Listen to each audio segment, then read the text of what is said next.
rockhistorien som har sålt mest exemplar av sin debutskiva, hela 28 miljoner ex av Jagged Little Pill, som kom för några år sedan.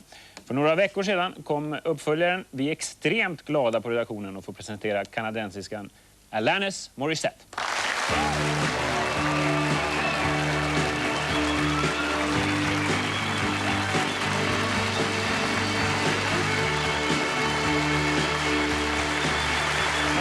To the show. Great to see you. Please sit down.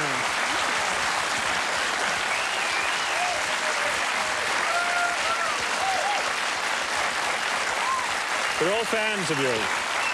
We love you. All right. Great to have you here, really. Good to be here. Alanis. That's sort of an unusual name, isn't it?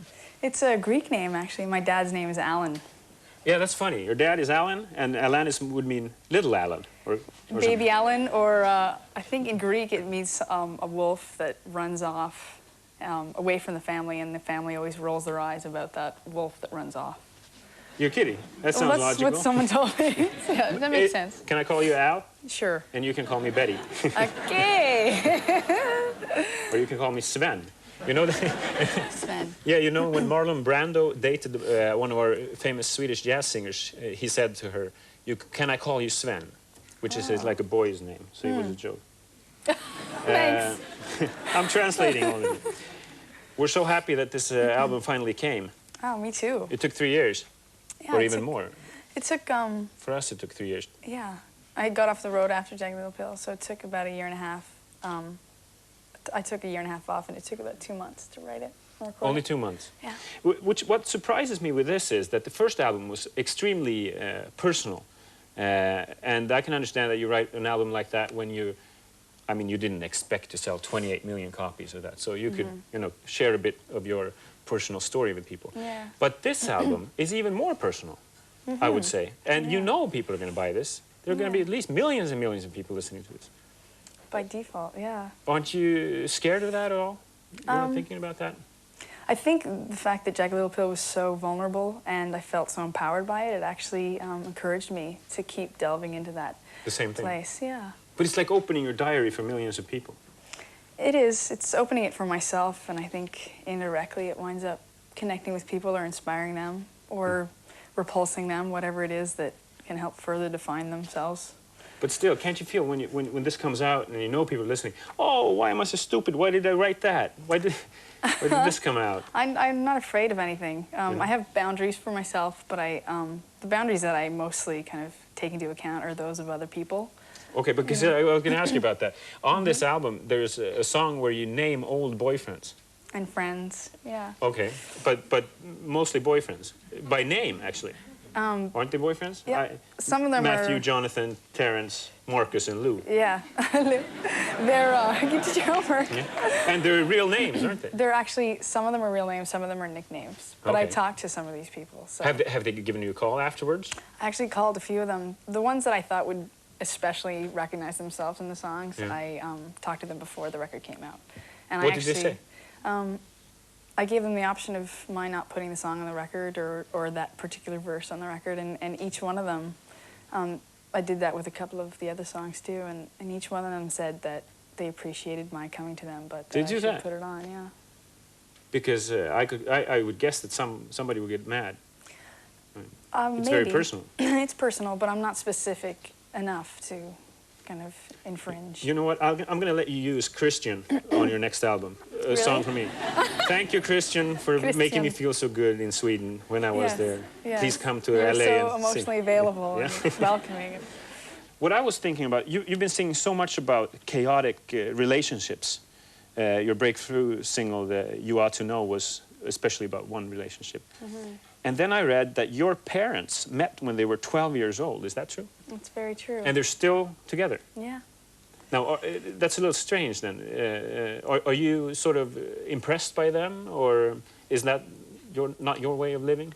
I'm equally kind of inspired by them, and I know what I would do differently. You know, there's a lot of things about the relationship that I adore, and it's exciting to see them stay together and communicate and grow together. You know? And then on the other hand, there's a lot of their relationship that I probably wouldn't want to. But you don't feel that you've failed having Oh, so no. many chaotic relationships? No, I feel like I've...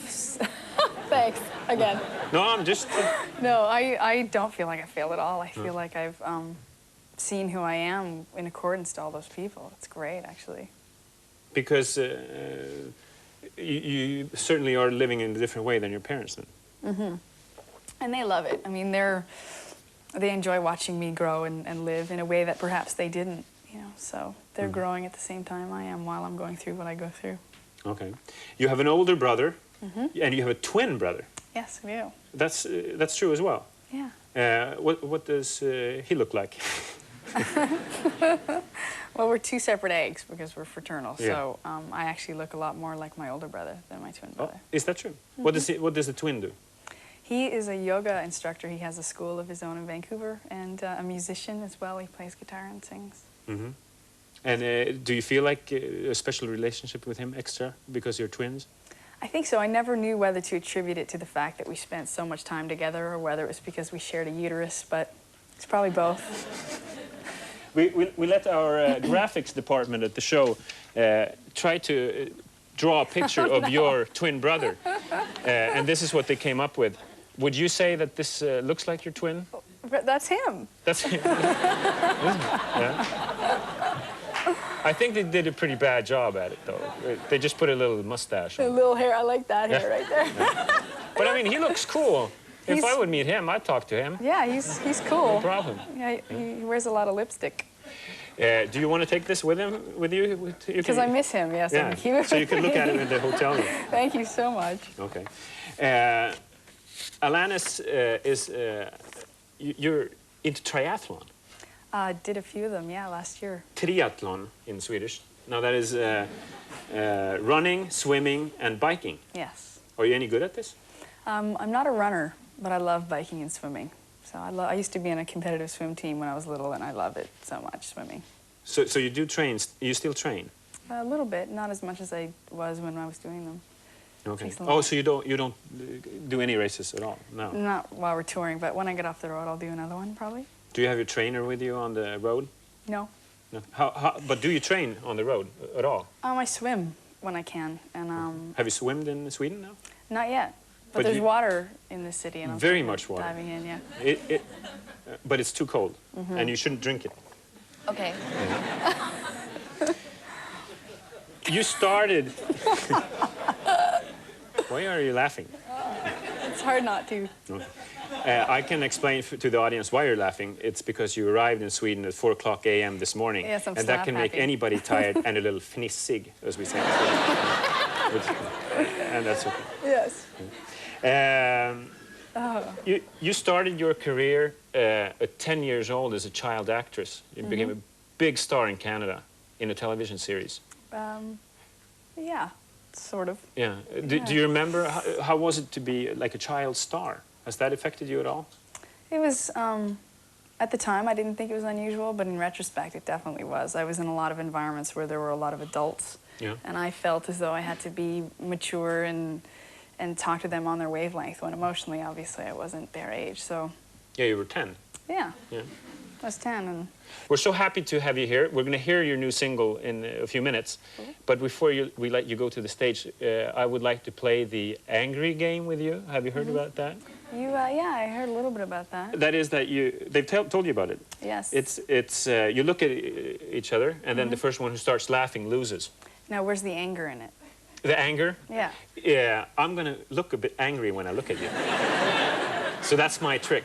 Oh. But I usually lose this game. Okay. Because I start cracking up. But since you're tired today, maybe I'll win. You never know. Yes, but please do your best, okay? So am I supposed to be angry too? Yeah, well, you can look at me any way you want, but you can't touch me. Okay. Okay? Don't touch me. Yeah, yeah. And I'm not going to touch you either. Okay, no touching. Okay, are you ready for this, Alanis or Al? Yeah. Yes, Sven. Let's do this, Sven. Okay. The angry game starts now.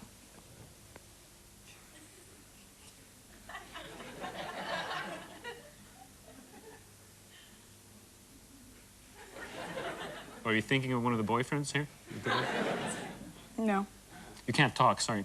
Oh, I won! Thank you for coming. Alanis Morrissette is in the studio. Great, thanks a lot.